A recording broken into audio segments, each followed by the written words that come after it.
الحمد للہ رب العالمین والصلاة والسلام علی سید الانبیاء والمرسلین اما بعد فاعوذ باللہ من الشیطان الرجیم بسم اللہ الرحمن الرحیم السلام علیکم ورحمۃ اللہ وبرکاتہ۔ ناظرین محترم، امیر المؤمنین حضرت سیدنا عثمان غنی رضی اللہ تبارک و تعالی عنہ کے خلاف طوفان بدتمیزی آخر کیوں؟ ناظرین محترم، امیر المؤمنین سیدنا حضرت عثمان غنی رضی اللہ تبارک و تعالی عنہ کا نبی کریم صلی اللہ تبارک و تعالی علیہ وآلہ وسلم کی زبانی مبارک سے کئی بار جنت کی بشارت پانا، بیر روما کا وقف عام فرما کر جنتی چشمہ کا مالک بننا، غزوہ تبوک کے موقع پر عسرت و تنگ دستی کے دور میں سب سے زیادہ فیاضی فرما کر لسان نبوت سے داد تحسین حاصل کرنا، اور نبی اکرم صلی اللہ تبارک و تعالی علیہ وآلہ وسلم کا اس موقع پر ان کے نظر کردہ رقم کو اچھالتے ہوئے یہ تاریخی جملہ ارشاد فرمانا کہ آج کے بعد عثمان پر کسی عمل کا مواخذہ نہیں۔ نبی اکرم نور مجسم صلی اللہ تبارک و تعالی علیہ وآلہ وسلم کی دو شہزادیوں کا یکے بعد دیگرے ان کے عقد میں آ کر ذی-النورین کا خطاب پانا، بیعت رضوان کے موقع پر نبی اکرم صلی اللہ تبارک و تعالی علیہ وآلہ وسلم کا اپنے دست کریم کو حضرت عثمان رضی اللہ تبارک و تعالی عنہ کا ہاتھ قرار دے کر انہیں شامل بیعت فرمانا، دنیا بھر کے مسلمانوں کو ایک مصحف پر جمع فرما کر ملت اسلامیہ کو بڑے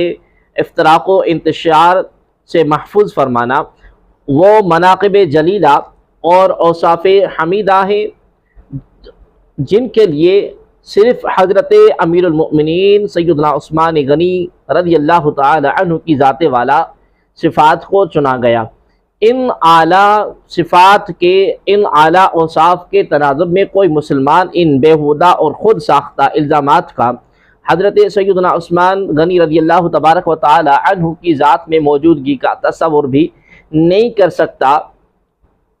جن کا ان کی ذات کو مورد ٹھہرایا گیا۔ حضرت سیدنا عثمان رضی اللہ تبارک و تعالی عنہ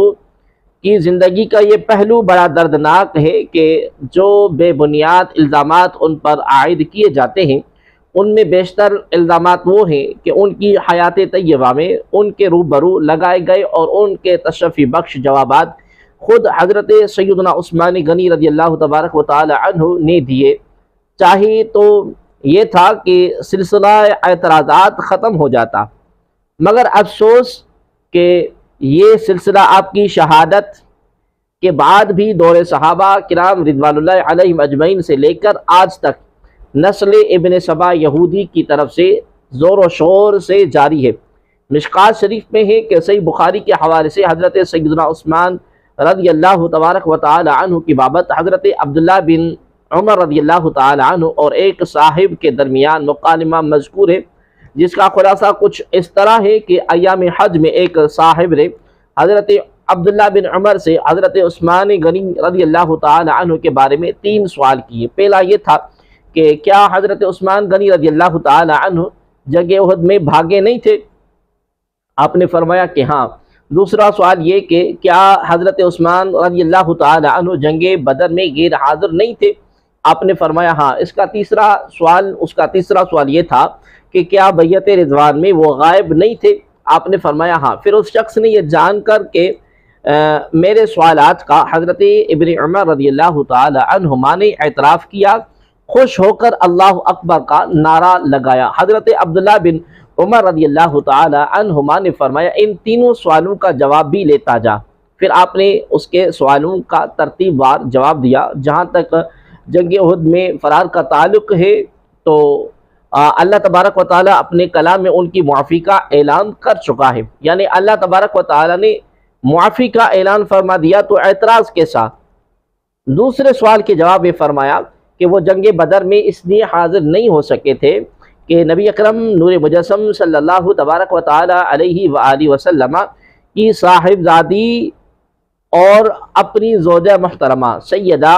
رقیہ رضی اللہ تعالی عنہا کی تیمارداری میں مصروف تھے، جس پر نبی اکرم صلی اللہ علیہ وآلہ وسلم نے انہیں 2 انعاموں سے نوازا۔ انہیں مجاہدین بدر میں شامل فرما کر ان کے لیے اجر و ثواب کا اعلان فرمایا اور انہیں غنیمت میں دوسرے مجاہدین کی طرح حصہ بھی عطا فرمایا۔ اور تیسرے سوال کے جواب میں فرمایا کہ نبی اکرم صلی اللہ علیہ وآلہ وسلم نے حضرت عثمان غنی رضی اللہ تعالی عنہ کو اہل مکہ کی جانب اپنا سفیر اور نمائندہ بنا کر ان کا زبردست اعزاز و اکرام فرمایا۔ ان کے مکہ جانے کے بعد بیعت رضوان کا معاملہ پیش آیا، پھر بھی نبی اکرم صلی اللہ علیہ وآلہ وسلم نے انہیں بیعت رضوان کے خوشبخت لوگوں میں شامل فرمایا۔ اپنا دایاں ہاتھ بلند کر کے حضرت عثمان غنی رضی اللہ تعالی عنہ کی بیعت لی۔ حضرت ابن عمر رضی اللہ تعالی عنہما نے جوابات سے فارغ ہو کر اس معترض سے فرمایا اذهب بها الآن، یعنی ان جوابات کو اپنے ساتھ لیتا جا، یعنی ان سوالات کے ذریعے، مگر ان سوالات کے ذریعے تم حضرت عثمان رضی اللہ تعالی عنہ کو نیچا دکھانا چاہتے تھے، مگر تم نے دیکھ لیا کہ تینوں واقعات ان کی عظمت کے چمکتے ہوئے نشانات ہیں۔ بحوالہ مشکات المصابی مناقب حضرت عثمان غنی رضی اللہ تعالی عنہ، امیر المؤمنین سیدنا حضرت عثمان غنی رضی اللہ تعالی عنہ کا نبی اکرم صلی اللہ علیہ وآلہ وسلم کی زبان مبارک سے کئی بار جنت بشارت پانا، بیر روما کا وقف عام فرما کر جنتی چشمے کا مالک بننا، غزوہ تبوک کے موقع پر عسرت و تنگ دستی کے دور میں سب سے زیادہ فیاضی فرما کر لسان نبوت سے داد تحسین حاصل کرنا۔ ناظرین محترم، امام ابو اللیث نصر بن محمد سمرقندی رحمۃ اللہ تعالی علیہ روایت کرتے ہیں کہ غیلان بن جریر رحمۃ اللہ تعالی علیہ بیان کرتے ہیں کہ حضرت عثمان بن عفان اور حضرت عبد الرحمن بن عوف رضی اللہ تعالی عنہ کے درمیان بحث ہوئی۔ حضرت عبد الرحمن نے کہا تم مجھے برا کہتے ہو، حالانکہ میں جنگ بدر میں حاضر ہوا اور تم حاضر نہیں ہوئے، اور میں نے درخت کے نیچے بیعت رضوان کی اور تم نے نہیں کی، اور تم جنگ احد کے دن لوگوں کے ساتھ بھاگ گئے تھے۔ حضرت سیدنا عثمان نے فرمایا جنگ بدر میں حاضر نہ ہونے کا جواب یہ ہے کہ میں کسی غزوہ میں نبی کریم صلی اللہ علیہ وسلم سے غائب نہیں رہا، البتہ غزوہ بدر کے موقع پر نبی اکرم صلی اللہ علیہ وآلہ وسلم کی صاحبزادی بیمار تھی اور میں ان کی تیمارداری میں مشغول تھا، اور نبی اکرم صلی اللہ علیہ وآلہ وسلم نے بدر کے مال غنیمت سے مجھے بھی اتنا ہی حصہ دیا تھا جتنا آپ نے دوسرے صحابہ کرام رضوان اللہ علیہم اجمعین کو حصہ دیا۔ اور رہا درخت کے نیچے بیعت کا معاملہ، تو نبی اکرم صلی اللہ علیہ وآلہ وسلم نے مجھے مکہ میں مشرکین سے بات کرنے کے لیے بھیجا تھا، اور نبی اکرم صلی اللہ علیہ وسلم نے اپنا دایاں ہاتھ میرے اپنے دائیں اور بائیں دونوں ہاتھوں سے بہتر ہے۔ اور رہا جنگ احد میں بھاگنے کا سوال، تو اللہ تبارک و تعالی نے معاف کر دیا، اور یہ آیت نازل فرمائی کہ بے شک جس دن 2 فوجیں ایک دوسرے کے بالمقابل ہوئی تھی، اس دن جو لوگ تم میں سے پھر گئے تھے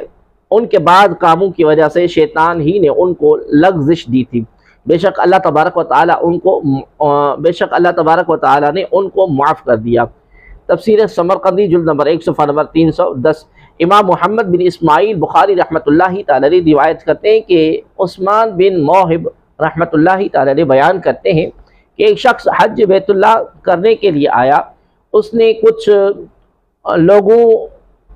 لوگوں کو بیٹھے ہوئے دیکھا، اس نے پوچھا یہ کون لوگ بیٹھے ہوئے؟ لوگوں نے کہا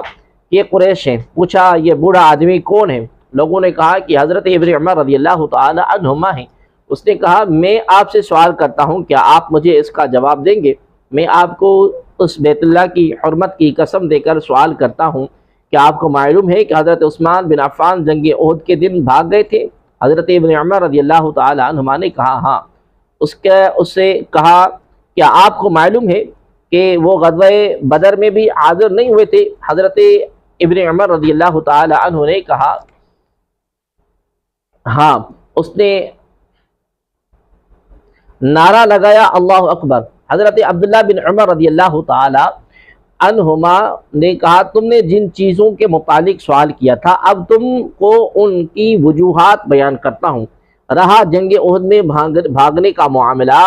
تو میں گواہی دیتا ہوں کہ اللہ تبارک و تعالیٰ نے اس کو معاف کر دیا، اور رہا غزوہ بدر میں غیر حاضر رہنا تو اس کی وجہ یہ ہے کہ نبی اکرم نور مجسم صلی اللہ علیہ وآلہ وسلم کی صاحبزادی حضرت رقیہ رضی اللہ تعالی عنہ ان کے نکاح میں تھی، وہ ان کی تیمارداری کر رہے تھے، اور نبی اکرم صلی اللہ علیہ وسلم نے ان سے فرمایا تم کو بدر میں حاضر ہونے والے مسلمانوں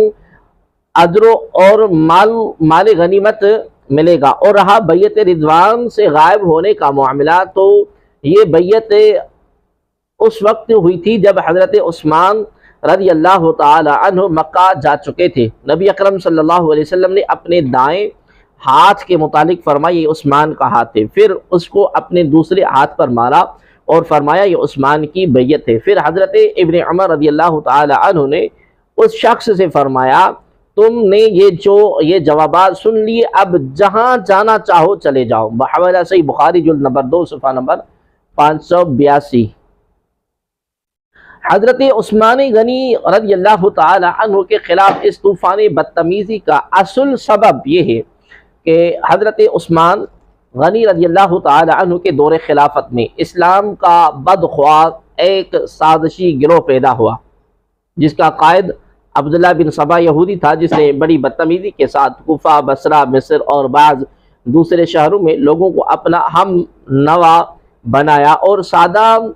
اور لوگ عوام کو اپنے دام تزویر میں پھنسا کر خلیفہ اسلام سے بدگمان کر کے ان کے خلاف ایک محاذ قائم کیا۔ یہ بنیاد الزامات و اتہامات اسی گروہ کے تراشے ہوئے ہیں۔ اسی سبائی گروہ کی باقیات و نسل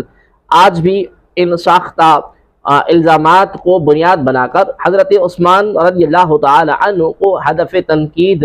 بنا رہے ہیں، اور اہل حق نے ہمیشہ ہر دور میں ان الزامات سے حضرت عثمان غنی رضی اللہ تعالی عنہ کی برات ثابت کر کے ان کی پوزیشن واضح فرمائی۔ لہذا مناسب ہوگا کہ اس ویڈیو میں چند ایسے الزامات قامع جوابات کے ذکر کیے جائیں جو شہرت کے ساتھ ساتھ آپ کی ذات پر عائد کیے گئے ہیں۔ نمبر 1، حضرت عثمان غنی رضی اللہ تعالی عنہ نے بعض جلیل القدر صحابہ رضوان اللہ علیہم اجمعین ان کے مناصب سے معزول کر کے اپنے رشتہ داروں کو ان کی جگہ مقرر کیا۔ چنانچہ حضرت مغیرہ بن شعبہ رضی اللہ تعالی عنہ کوفہ کے گورنر سے ہٹا کر حضرت سعد بن ابی وقاص رضی اللہ تعالی عنہ کا تقرر کیا، پھر انہیں معزول کیا، ان کی جگہ ولید بن عقبہ کو گورنر کیا۔ اسی طرح حضرت ابو موسیٰ اشعری رضی اللہ تعالی عنہ کو بصرہ کی گورنری سے ہٹا کر عبداللہ بن عامر کو بطور گورنر مقرر کیا۔ یوں ہی حضرت عمر بن عاص رضی اللہ تعالی عنہ کو مصر کی گورنری سے معزول کر کے عبداللہ بن ابن سرح کو اس منصب پر بٹھایا۔ ان تمام کارروائیوں کی اصل بنیاد اقربا پروری ہے، کیونکہ عبداللہ بن عامر اور ولید بن عقبہ حضرت عثمان غنی رضی اللہ تعالی عنہ کے قریبی رشتہ دار تھے۔ نمبر 2، بغیر کسی استحقاق کے اپنے اعزاء و اقارب کو بیت المال سے بڑی بڑی رقمیں دلائیں۔ نمبر 3، حکم بن ابی العاص کو رسول اللہ صلی اللہ علیہ وسلم نے افشاء راز کے جرم میں طائف کی طرف جلاوطن کر دیا تھا۔ نبی اکرم صلی اللہ علیہ وآلہ وسلم کے وصال کے بعد شیخین رضی اللہ تعالی عنہما نے اس سزا کو برقرار رکھا۔ حضرت عثمان رضی اللہ تعالی عنہ جب خلیفہ ہوئے تو حکم کو مدینہ طیبہ بلا لیا، اور یہ اس لیے تھا کہ وہ حضرت عثمان غنی رضی اللہ تعالی عنہ کے چچا تھے۔ نمبر 4، باغیوں کا ایک وفد جو مصر، کوفہ اور بصرہ کے لوگوں پر مشتمل تھا، مدینہ طیبہ میں حضرت علی رضی اللہ تبارک و تعالی عنہ، حضرت طلحہ اور حضرت زبیر رضی اللہ تعالی عنہم سے حضرت عثمان غنی رضی اللہ تعالی عنہ کے عزل کا مطالبہ کر رہے تھے۔ جب ان بزرگوں نے انہیں ڈانٹ ڈپٹ کر واپس کر دیا تو بعد میں بصری وفد حضرت سیدنا علی رضی اللہ تعالی عنہ کے پاس آیا انہوں نے ان کی واپسی کی وجہ پوچھی تو انہوں نے بتایا کہ ہم نے ایک خط پکڑا جو حضرت عثمان غنی رضی اللہ تعالی عنہ نے گورنر مصر کے نام لکھا، جس میں اسے حکم دیا گیا کہ جب وفد تمہارے پاس پہنچے تو اسے قتل کر دینا۔ جب وفد، تو اس خط پر حضرت عثمان غنی رضی اللہ تعالی عنہ کی مہر لگی ہوئی تھی۔ جب عثمان غنی رضی اللہ تعالی عنہ سے اس خط کے بابت سوال کیا گیا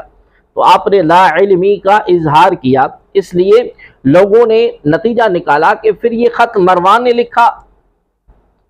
جو حضرت عثمان غنی رضی اللہ تعالی عنہ کے چچا زاد بھائی ان کے سیکریٹری ہیں۔ سوال یہ ہے کہ اتنی بڑی سازش پکڑے جانے کے باوجود حضرت سیدنا عثمان غنی رضی اللہ تعالی عنہ نے مروان کو سزا کیوں نہیں دی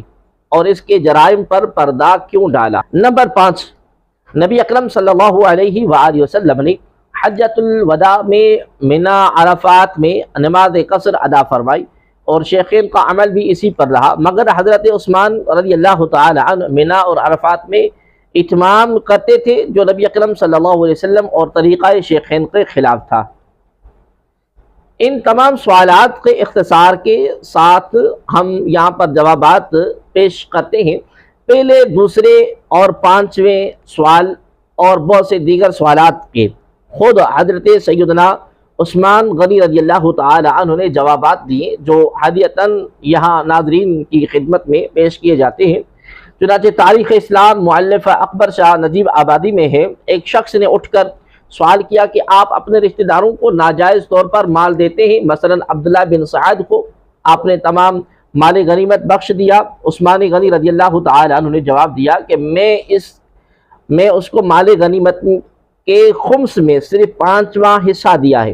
مجھ سے پہلے خلافت صدیقی فاروقی میں بھی ایسی مثال موجود ہے۔ اس کے بعد ایک اور شخص اٹھا، اس نے کہا کہ تم نے اپنے عزیز و اقارب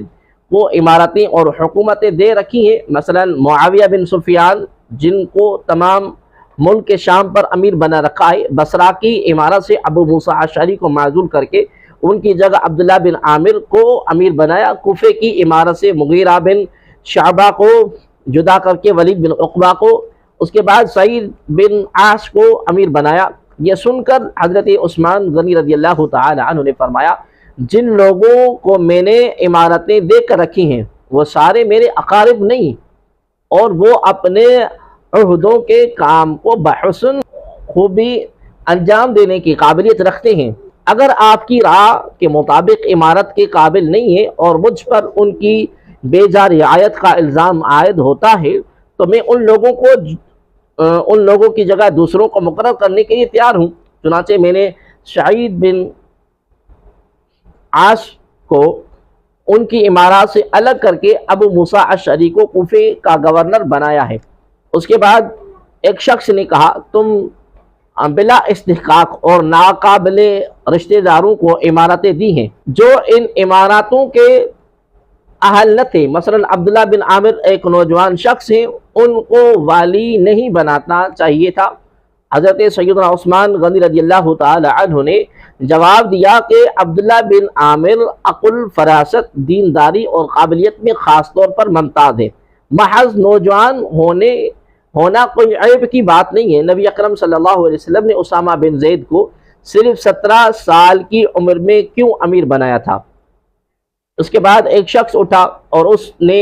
کہا کہ آپ کو اپنے کنبے والوں سے بڑی محبت ہے، آپ کو بڑے بڑے عطیات دیتے ہیں۔ حضرت عثمان غنی رضی اللہ تعالی عنہ نے جواب دیا کہ خاندان والوں سے محبت ہونا کوئی گناہ نہیں، میں اگر ان کو عطیات دیتا ہوں تو بیت المال سے نہیں بلکہ اپنی ذاتی مال سے دیتا ہوں۔ بیت المال سے تو میں اپنے خرچ کے لیے بھی ایک کوڑی نہیں لی، اپنے رشتہ داروں کے لیے بلا استحقاق کیسے لے سکتا ہوں؟ اپنے ذاتی مال کا مجھ پر اختیار ہے، چاہے جس کو بھی دوں۔ اس کے بعد ایک اور شخص اٹھا اور اس نے کہا کہ تم نے چراگاہ کو اپنے لیے مخصوص کر لیا ہے۔ حضرت سیدنا عثمان رضی اللہ تعالی عنہ نے جواب دیا کہ میں جب خلیفہ نہ تھا تو مدینہ میں مجھ سے زیادہ اونٹ کس کے پاس،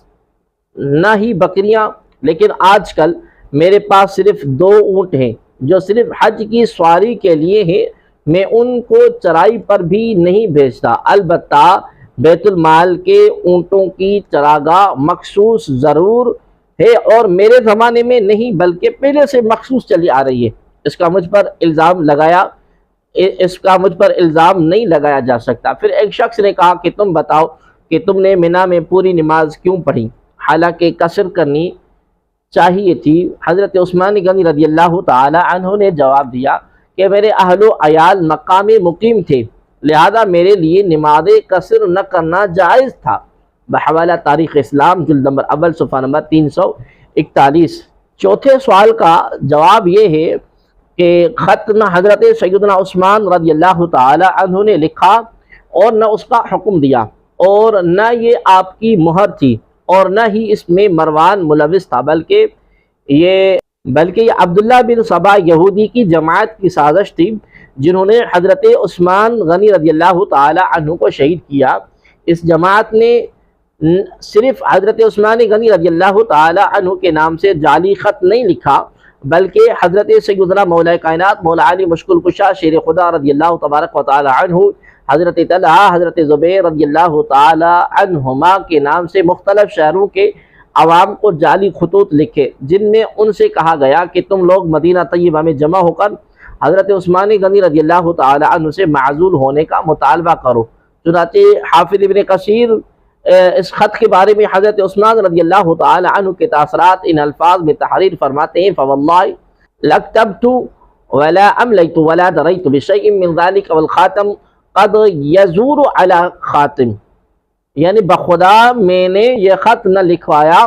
نہ اس کے بارے میں کچھ علم ہے، اور انگوٹھی تو جعلی بھی بنائی جا سکتی ہے۔ حافظ ابن کثیر ابن جریر کے حوالے سے لکھتے ہیں کہ ان الصحابۃ كتبوا الى الافاق من المدینہ یأمرون بالناس بالقدوم على عثمان ليقاتلوا